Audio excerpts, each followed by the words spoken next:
Për të drejtat e tyre kryestarë që protestojnë për një shoqëri të lirë, për një Shqipëri pa korrupsion, pa krim, pa drogë dhe pa narkoregjim, por për një qeveri demokratike.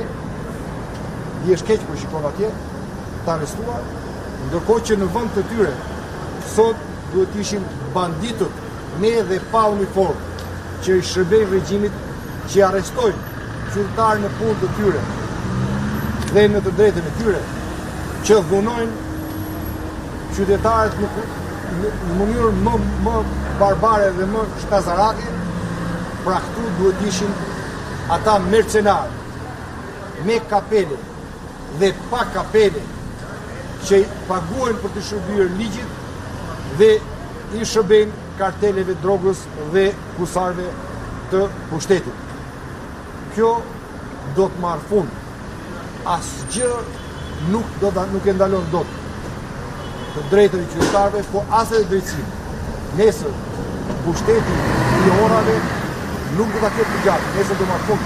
Por qytetarët, populli opozitar do të japë verdiktin për këtë bandë kusarësh. Faleminderit. Dhe nuk ka fotur nga ndaj deputetëve, ka hapur që ishte nga policia dënuan deputetët. Në të rast ishte Xhelal Miziu që jashtë edhe me pamje siguruar. Kanë të rimas për të policë. Prandaj thash, ju keni parë që aty deporohet kush çdo njëri nga horrat e pushtetit që dhunon opozitarët, qytetarët, që arreston protestuesit paqësorë, që dhunon deputetët.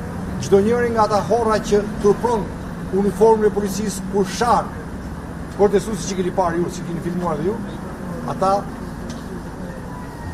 në regjimin e narkosit thjesht lavdrohen dhe ngrihen në karrierë. E vërteta është se do ta paguajnë një për një. Ne po mbajmë shënim çdo gjë, çdo emër.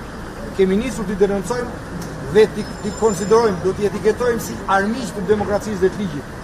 Çdo oficer, çdo drejtues, çdo punonjës që ka uniformën e policisë, por përfaqëson bandën e pushtetit. Ata do të konsiderohen armiq të ligjit dhe armiq të popullit opozitar dhe të opozitës. Një ditë shumë shpejt çdo njëri prej tyre do të jap llogari edhe para ligjit. Faleminderit.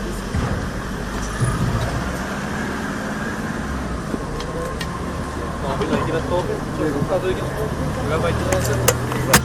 que.